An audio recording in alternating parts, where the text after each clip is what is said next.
fa ny vokatry ny fanahy kosa dia fitiavana, fifaliana, fiadanana, faharetana, fatsaram-po, fanaovansoa, fahamarinana, halemem-panahy, finoana, tsy misy lalàna manohitra izany.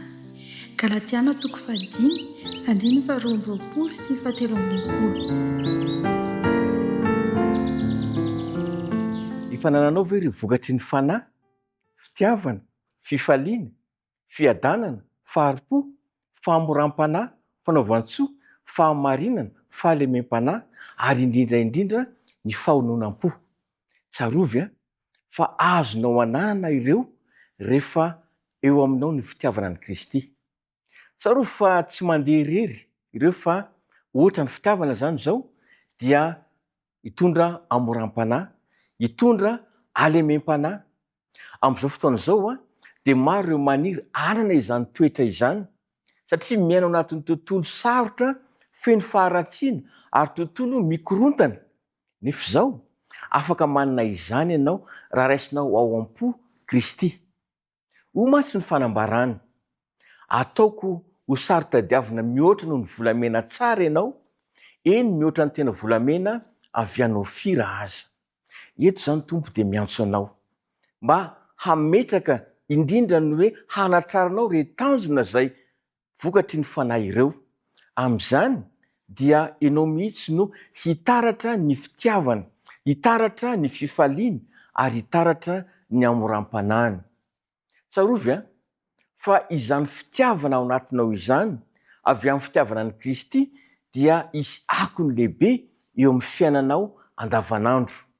Ohatrany amin'izany ny hoe hitondra hanitra manimpofona tsy azo ofenina ny toetranao, zany hoe rehefa mandeha anao eny an-dalana dia mitaratra izay fitiavana ny Kristy izay, mitaratra ny hamoram-panahy izay, mitaratra ny antsoina hoe fahalemem-panahy, ary isy akony eo manodidina izany toetra sarobidy anaonao izany.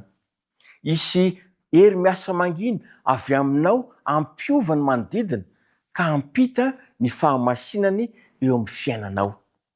Tsarovy fa napetrak'Andriamanitra ianao ho fitaovana hitarafana ny toetrany, ho fitaovana hitondra ny voninahiny, ary fitaovana haneho ny fahamasinany eo manodidina. Anano ny fitiavana, anano ny fahamasinana, anano ny fahalemem-panahy.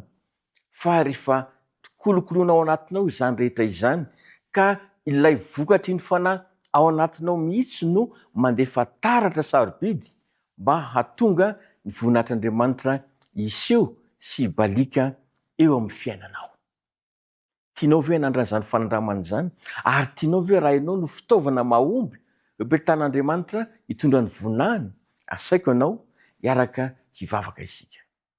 Misaotra Tompony amin'ity fotoana sarobidy anio ity, izay nampahafantarinao anay fa tokony ao anatinay ny fitiavanao. Maniry izay, raha mba hanana izany izay manaraka izao fandarana izao, ka hanana fifaliana, fiadanana, fahamoram-panahy, ary indrindra ny voninahitra ao amin'izay ataonay rehetra. Tompo, volavolao ny toetranay, ka isanandro izay dia hitaratra izany fahamasinanao izany, hitaratra ny voninahitra ao, ary ahitana ny fahalemem-panahy avy aminao avokoa. Ary dia ho resy lahatra ny olona fa zanakao izay tsirairay avy. Tantarao aminay izany Tompo, araky ny habeny fahasoavanao amin'ny anaran'i Jesosy. Amen.